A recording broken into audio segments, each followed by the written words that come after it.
Let's go. We are live emergency broadcast. So we all saw today's topic, the reel that was cut, shooting in Miami. So let's talk about it. I have the arrest affidavit, and I want to go over the arrest affidavit, and I want to cover what I've been trying to say all along. This is a problem. There's multiple problems with what I see with this. One, we got the obvious topic, which is 5 females. If anyone, I'll show the video here in a second. 4 or 5 females can't control a grown man. Huge problem. Something that needs to be talked about in law enforcement. It's constantly talked about, but it's constantly overlooked with the 30 by 30 agenda and all these other problems. And if you're a bad guy, if you say anything negative about females, and I understand it's female month is wrapping up. We've got one more day of Happy Women's Month. And then I don't know, we're on the next one, whatever next month is. April, Autism Month, SWAT Guy Month, whatever that is.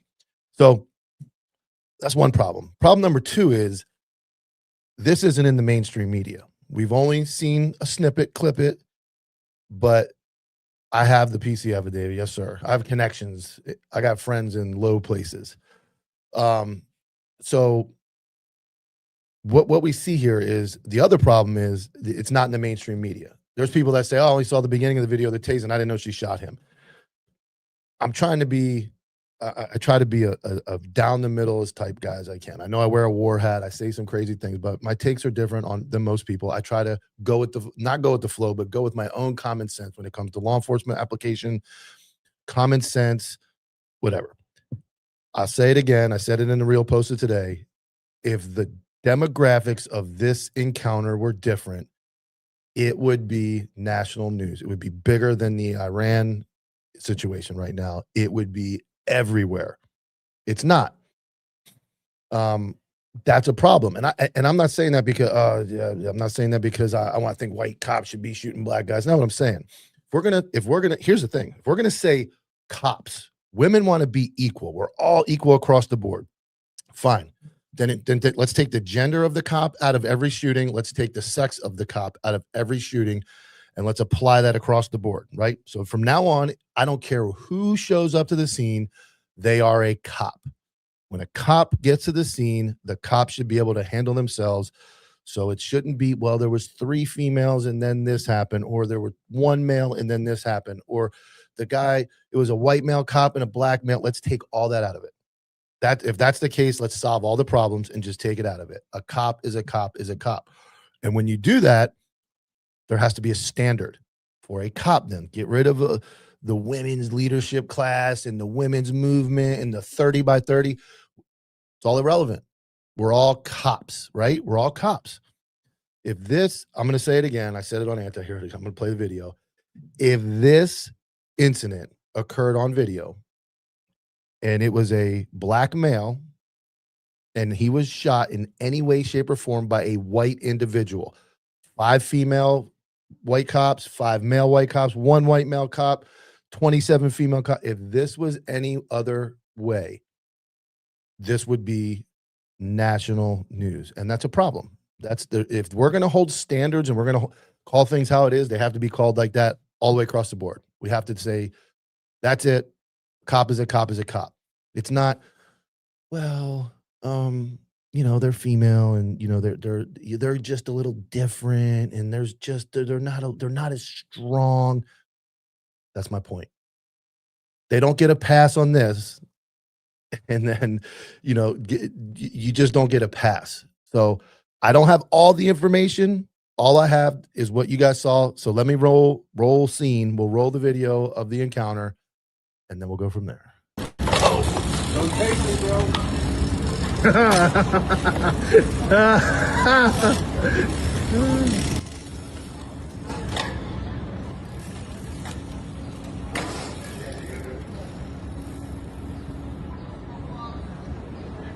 Now I'll pause it. He looks like a big dude. Now he's standing, obviously we're going to see females, right? He looks like a big dude though. Tactics thus far, not terrible. Distance, taser, all that stuff. But you also have to remember the taser has to be spread in order to get full effect. There has to be a good distance between the prongs, like all those other things go into consideration. But larger dude, right? So I'm not, let's see how it continues.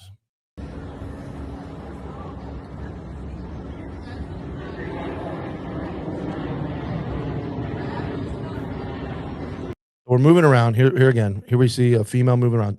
The taser's 95% ineffective from that distance, unless it's a taser 10 and you have the wherewithal to go shoulder, leg, shoulder, buttocks. You have to plan those shots and go, I'm going to hit him here. Based on the 2 prongs I see, though, that looks like a taser 7. So the spread is automatic. Unlike some places like the bedroom, it's not automatic. The spread is automatic. It's determined by the distance or the degree the prongs are going to come out. So you have to back up, be creative, maybe think to fire it twice, because the taser 7 is going to give you that two different spreads. You got the close and the long. So you're going to need to tilt, like Justin's saying, donut shop, or you're going to have to account for the double shot, which is hit them once with both prongs high, hit them again with both prongs low, to create that larger distance of separation so you can get an effective deployment. You have to be thinking about that. You have to have trained that. That has to have been gone through your head where I think I might have to tase this guy. So those are things you have to pre-plan before D-Day here. So let's go. So that taser shot, in effect, 3 feet away. It's not going to help. If the taser was working effectively, he would be the seizure, like the Lewis, when Lewis melts down, malfunction. He would be seized up. He wouldn't be rolling around. He would be incapacitated per se. He's not. He's rolling around because it's not effective. Another firing of the taser.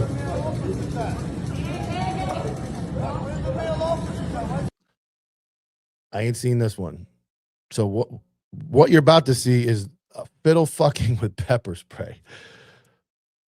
You can take pepper spray and batons, and they can retire back with Jerry Worms. She's fiddle fucking now with pepper spray to spray him. And what you're going to hear is the civilian talk about, where's the male officers? These are all females.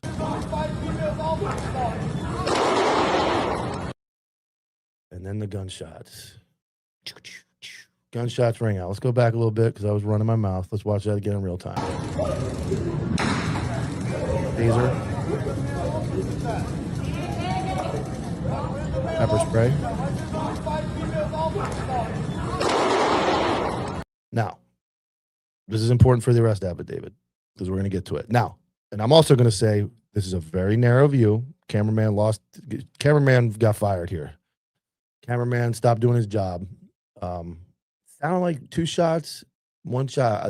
From my understanding, the subject is still in the hospital. Here's a problem. Maybe 2 or 3.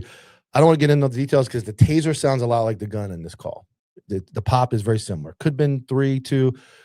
What I will tell you is what nobody else is reporting. Suspect is in the hospital still, has not been transported to the jail, even though the arrest affidavit is going to say he's transported to the jail. I'm told he's still in the hospital. He did hit him, because I'd have an even bigger problem if the motherfucker missed. Application of deadly force is very questionable. And if you miss from that close, anyway, so the video is very narrow. Cameraman fails. Based on, based on what I have seen, deadly force authorized. So let's go deadly force definition, Florida, because I want to be very accurate because I'm a very accurate person. So in order to use deadly force, it must be using it justifiably when the person believes that using or threatening to use such force is necessary to prevent death or great bodily harm. So in order to use deadly force, we have to be able to articulate that we are stopping death or great bodily harm. And as a police officer, that can be death and great bodily harm to yourself or your friends or your citizens or anybody else. So in order to fire that weapon, that gun, the heater, the Glock, you have to be able to articulate that you or somebody you know, a loved one, or a fellow 30 by 30 DEI hire, is in great danger of permanent disfigurement, great bodily harm, all that good stuff. I will tell you what I see. I see a dude who's probably on shrooms down at the MiamI festival, high as a kite, all that good stuff. Not listening. He's doing dumb shit. He doesn't, not one point that other than standing there, I mean, he's not really aggressive. He rolls around the ground, he gets tased. He doesn't like that.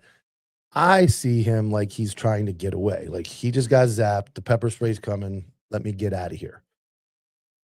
He gets shot. So let me make sure I pull the right page up first. Remove. Hold on. Remove. All right. So here's the cover sheet of the arrest affidavit. It's a little blurry, but I'll go with it. So what I'm going to read it on my phone while you guys get on your screen because you guys can zoom in.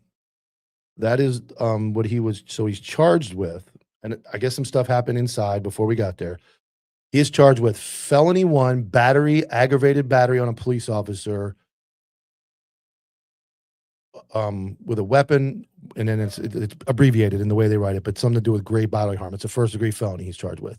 Charge 2 is battery, aggravated battery on a law enforcement officer. Charge 3 is resisting officer with violence to his person. And 4, which is probably the one I think makes the most sense so far based on what I've seen, is disorderly conduct. So that's really what we're there for. So then I'll read what do we got there on the screen? For those listening, maybe it says, on March 29th at approximately 6:59 a.m., the City of Miami Police Department police officers M. Bailey was flagged down while working off-duty capacity in reference to a male acting erratic inside a club. Officer Bailey arrived and began to communicate with the defendant, who was shirtless and pacing in the lobby. Within moments, defendant is seen on closed-circuit camera making an overt movement towards Officer Bailey, causing her to grab him by the left arm. The defendant then slapped the hand forcefully. I love the fucking words. Moments later, forcefully. He slapped her hand forcefully. Okay, you want to go battery LEO, basic battery LEO. Guys have slapped your hand out of the way. It's going to happen if you're a grown police officer. Those things are going to happen. Okay. Jean Baptista arrives and begins to redirect the defendant's attention away from Officer Bailey. Officer Bailey is then seen drawing. Oh, I didn't switch it for you guys. I'm a moron. I need a producer. Where's Lewis? All right. So here's page 2. I'm sorry. All right. So page 2 was where I was at, and I'm on the third part already. Officer Bailey are observed walking out of the lobby or out of the hotel, and they can be seen on exterior closed whatever TV. While outside, the officers are verbally communicating with the defendant in an effort to get him to leave the premises. Officer Bailey is seen pointing her ECW, I guess that's a taser, at the defendant while he is arguing with Officer Jean Baptista. Defendant continues behaving erratically and states, "This won't be good for you." The defendant begins laughing, yelling, and drops down to the ground, and the defendant then stands back up and takes a recognizable fighting stance and makes an overt movement towards Officer Jean Baptista and turns around, and Officer Bailey, when she discharges her taser. So did I miss all that? Did I miss all that? Like, unless there's part of the video missing, because they go right into the tasing. And they're saying what we just watched was that he takes a recognizable fighting stance and makes an overt movement towards Officer Jean Baptista and turns around towards Officer Bailey when she discharges her firearm, or not her taser, striking the subject. The subject is observed dropping to the floor, rolling around. The electric cycle ends while both officers give the defendant loud verbal commands. This is all like word salad. I don't know that I saw that. I want to see it. We got a super chat real quick. Thank you so much. If you carry a SIG, you get a free pass in the Bluetooth feature. Yeah, you get a free pass for SIG. That's the only thing. They were giving him loud verbal commands, and he continues to become increasingly aggressive. Officer Bailey then transitions from her taser to her firearm, pointing it in the defendant's direction. Simultaneously, the defendant charges at Officer Baptista, launching himself at her in full throttle. I've written some good arrest affidavits. Full throttle. He launched himself at the officer in full throttle. I ain't used that one yet. That's a masterpiece. That's some Shakespearean police dialect, like master's degree in street level arrest affidavits. Launching himself, I gotta say it again, launching himself at her in full throttle. Officer Bailey is observed tracking the defendant and fires her weapon, striking him. The defendant continues to charge at Officer Batista, tackling her to the ground. Several additional officers are seen arriving to assist while the defendant is still combative and resisting on the ground. Officers were able to place the subject in handcuffs and administer first aid. The City of Miami Fire Rescue responded. The Florida Department of Law Enforcement is assisting the state attorney's office. The defendant is transported to the jail, which he wasn't. So we're gonna go back. I'm gonna go back. Maybe I'm wrong. I've been wrong. I've been wrong before. I thought Tyler was a really good friend. No, about having a company with Tyler. I've been wrong before. No, I've been very right. That was a joke, but I've been wrong before. So maybe I'm missing something in the video. So let's add the video back to the stage, and let's take. Now we can't see all of it, right? But I want you guys to remember what I said about. So we're going back to the beginning. Before this starts, they mentioned him rolling around on the ground. That must have happened before what we're seeing right now, because they said he was rolling around the ground. He got up and took a fighting stance. Okay, like I said, maybe a fighting stance. He's definitely aggressive, right? I want you guys to notice the Christmas lights on his back. That spread is not going to be effective. Like I said before, not going to work. Taser, nothing happened. Sounds like.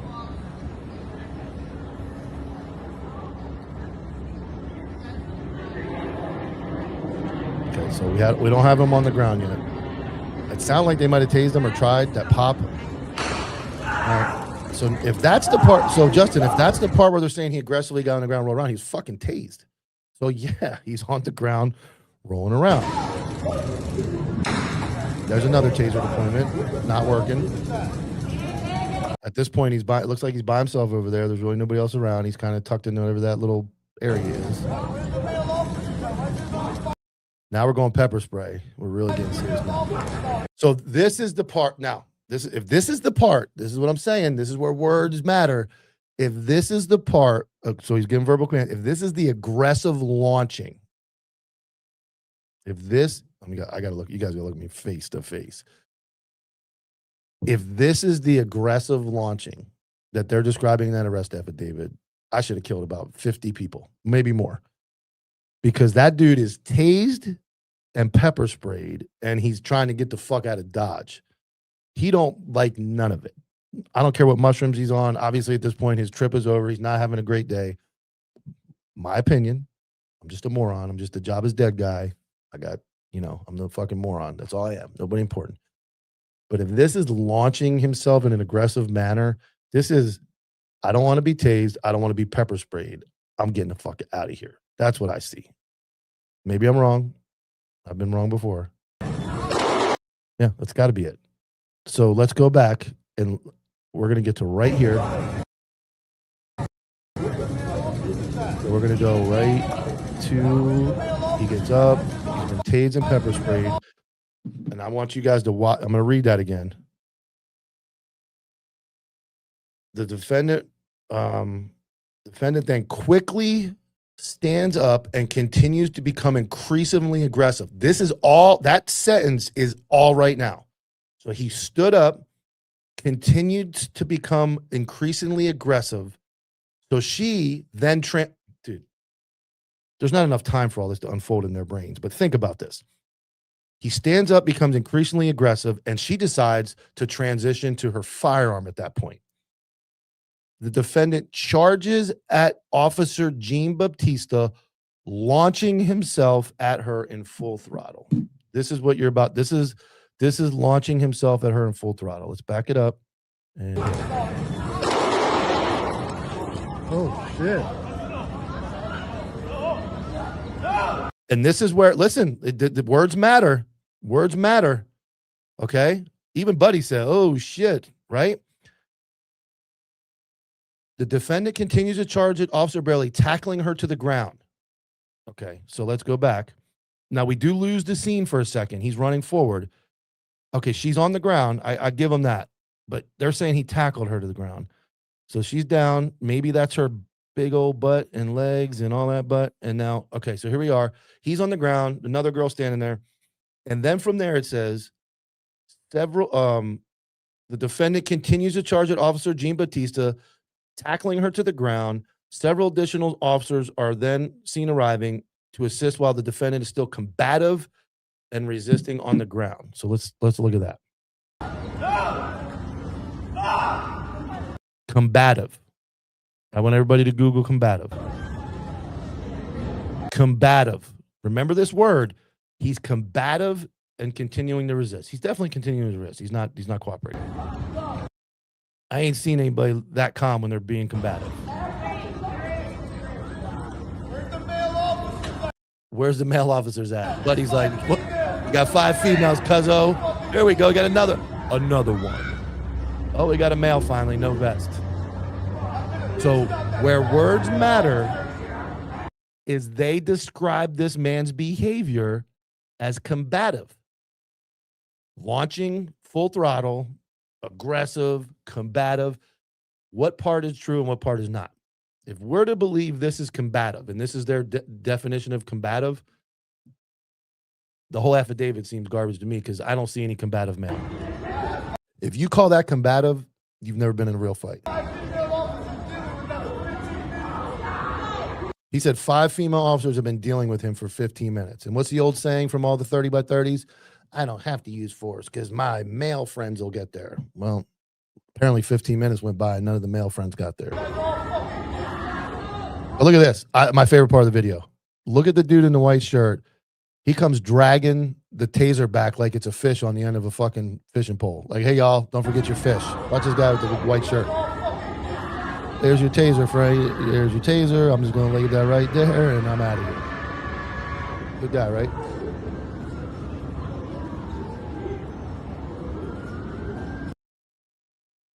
So he's definitely resisting, right? I'm going to speed it up. Where's the aggressive? Where's the aggressive? You ever seen an aggressive person? Never mind. I know some aggressive people. I'll just leave it at that. There's one out there. I know some aggressive people. That ain't it. That ain't aggressive. There we are. We're still going. Aggressive behavior. Nah, cuz. So let's go all the way back one more time. Maybe I missed something. Let's see the full throttle situation. Is he full throttle trying to kill one of these poor ladies that they had to use deadly force, or is he fucking insane in the membrane, tased and pepper sprayed, and trying to go back to enjoying his Miami music festival in his own world?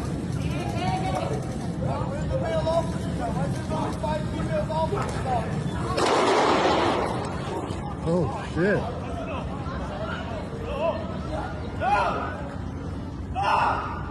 Okay, there you have it. Even if he tackled her, the numbers are 5-on-1. There's no deadly force. There's none. It's impossible. It's impossible. 5-on-1 unless he grabs a gun, grabs a weapon, starts choking her, then you go down the whole rabbit hole. If he gets a hold of the taser, is that a problem? We've seen the taser shootings. Taking the gun away. Now, I will say this. There is a shooting in California where a homeless subject, large homeless male, corners a female. She's by herself, and he walks towards her and says he's going to kill her multiple times. She's obviously not capable of going hands-on with him. He's bigger. She shoots him. I have no problem with that one. I've watched it over and over. It was brought up in training.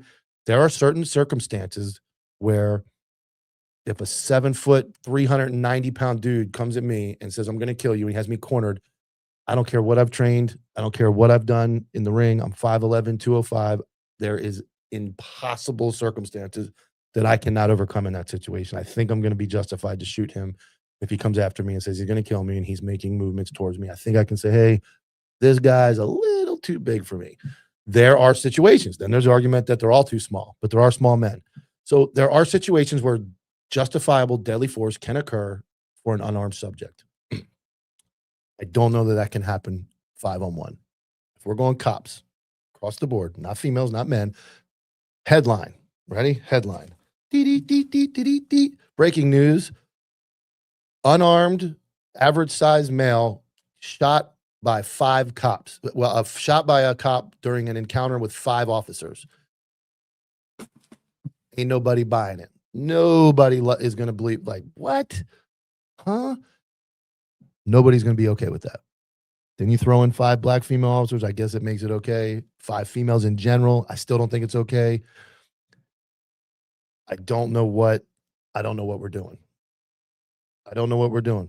I don't know how we're going to continue on this path because this is good. This is going to be good. There is no way that area that is so left liberal bullshit is going to hang a black female out to dry for shooting this guy.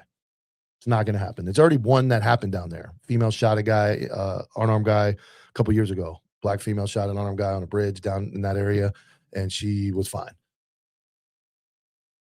So I wanted to get that in. I wanted to break that arrest affidavit so you guys understood how they worded it. And just like the disclaimer at the beginning of Anti-Hero, this is for entertainment purposes only. This does not reflect anybody else's opinion. This is my opinion only. This is all allegedly. Maybe video comes out of him with 3 axes and he's trying to pull her gun out. Possibly. Maybe that changes it. But in this scenario, based on what we've seen, where's the outrage? Where's the outrage from all the training pages? Because here's my thing with the training pages. Obviously, it's a business, right? But at some point, you got to put the business aside and hammer this point. Hammer this point. We can't have this happen more and more and more. We can't. This is a fucking serious, serious job. I get flack for saying the job is dead. I get flack for making jokes and making memes. That's what I do now. There's the market of like training and firearms tactics and all that stuff is colluded. I did all that. I know how to shoot a gun. I know how to fight. I trained jiu-jitsu. I did firearms. I was on SWAT. Gay. I get it. Nobody wants to hear about that anymore. I put guys in prison. I did all that stuff. So I make jokes. I make things funny. I make things off color. I make things a little bit crazy, right? Because it's an easy market because nobody's fucking as dumb as me and autistic as me that says the dumb shit I do. Well, there is one guy, Izzo. But I do it as well. So I'm not going to, but those training pages and those people, like you got to put your business aside, just like other cops. Like there's cops from this agency that are reaching out to me perturbed and upset about this, knowing if it was them, they'd be hosed. We all got to talk. Somebody's got to step up. Somebody's got to say, this is a fucking major problem. And I'm not just dunking on the ladies. Men don't train. Men are under fucking size. Men are not taking this job serious. But by nature, I don't care what you say, an average size male is always going to be stronger than a female. It's not, you can't make it any different. I'm sorry, you just can't. So if you're going to be a female in this job, you have got to train at some insane level of firearms and physical fitness and fighting to be even. And I don't know that most can get even. And it's not, go to airsoft school. Go to airsoft school. But it's not being mean. It's like, I'm not being mean. It's the fucking facts. I don't want to see people get hurt. No, bad guys, good guys, females, cops, any kind. But to put them in this line of fire and to be in this situation where they obviously 5 of them. If I took 5 fucking dudes from Publix and said 5 of you make a sub and all 5 couldn't make a fucking sub, you going to keep them? No, you're going to fucking fire them. You're going to say, I need 5 people to make a sub. What do cops do? We put bad guys in jail. Fuck all the dancing. Fuck all the public relations, all the fucking other stuff. The bottom line for police officers in the United States of America is to protect innocent people from fucking monsters and criminals. That is it. You can get rid of every other unit, detectives, all those other units. We have to be able to put bad guys in jail. If 5 fucking cops cannot put 1 bad guy in jail, the job is dead. The profession is cooked and America is in danger. That's the bottom line. That is the whole point of everything right now. And what are we seeing? We're seeing dancing queens. We're seeing all these fucking recruiting videos. They're all guilty of it. They're all guilty of pandering to politicians, pandering to fucking hiring fucking standards and numbers and 30 by 30 and all this bullshit. And they're putting people in danger. They're putting people in danger. A dude was shot yesterday or Saturday because 5 police officers cannot control him with tasers, pepper spray, hands, nothing. And we're all gonna need got these fucking guys in Las Vegas shitting on me that I'm a piece of shit because I say the job is dead. Okay, buddies. The job is fucking dead. We're letting these fucking people be hired. We're letting these people be the standard. Your family at the music festival, who may be taking your 13-year-old daughter there or whatever, is going there to be safe. They want to watch music. They want to have a good time. And 5 fucking cops can't get one dude in custody. How do you go there and be safe? How do you take your family there? How do you do it? You don't. Putting on a fucking plate carrier and blocking your fucking eyes out and holding a bag of dope up ain't it. I love that shit. I love fucking dope arrest, guns, drugs, warrants, playing the fucking game. It is needed. Advanced, street level, fucking narcotics, trafficking arrests, drugs, guns. It is needed. I love it. I love the guys that do it. But we can't get one dude in custody with 5 cops present. The other part's cooked if you can't do the basics. If you can't do the basics of getting a man in custody, you can't go fucking do dope. You can't ride around in the fucking unmarked with like Denzel because your fucking city's in fucking danger. Your family's in danger at fucking the supermarket. Your kids are in danger on the way to school. So while you're out doing all the cool shit, which I love, there's nobody doing the regular shit. We can't get a guy in custody. And everybody puts Florida on the map as the greatest place to work. When I think Florida has some of the best police agencies around. I do. I think they let us do our job around here in a lot of places. But you're talking Miami, Mr. 305. We're talking 305, man. Miami, Florida. You can't go to a fucking music festival with the whole street fucking blocked off, thousands of cops working under overtime details. You can't take your family because 5 female cops can't get a dude in custody. And now you're in danger. She's fucking firing her gun willy-nilly in the street. Limp wristing it. God, dude. Can you imagine if there was like a 3-year-old, 4-year-old kid, mom in a stroller driving by and fucking Jean Baptiste, whatever her fucking name is, throws a fucking 45 round at your kid because she can't fucking get a dude in custody with her fucking 5 friends? Can you imagine that headline? If that bullet went and traveled and hit somebody innocent standing across the street, what do we do with that? How do we tell the public, we got you? We take this job serious. It's not just a pension and a paycheck. We do this. We do this for, we want to keep people safe. This is why we do it. And imagine that we can't do that. We've created a job. We've created a climate in this that we can't do that. I'm frustrated. Yep. The memes are funny. Everything's funny. But dude, I was 1 day from this. I got off the boat on Sunday. Unc could have been walking through Miami. I parked less than a quarter mile from where that happened. I parked in a parking garage, took an Uber to the boat. Unc could have been limping off the boat, hungover, got in a whip, could have been whipping it down the road, and Unc could have took a bullet.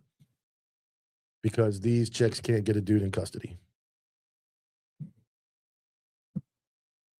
That's all I got to say about that. So I appreciate you guys tuning in. That's my 2 cents. That's the arrest affidavit. I'd like to eat crow.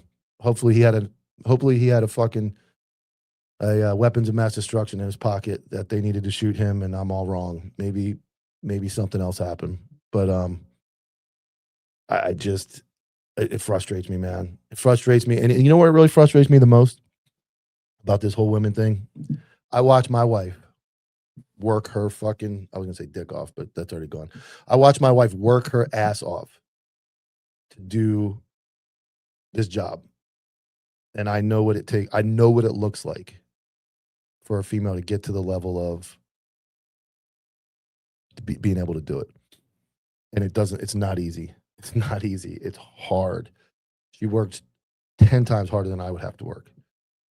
And to see that garbage, all those people working down there, extra duty, they're probably making fucking $150 an hour. Miami overtime detail, $200 an hour.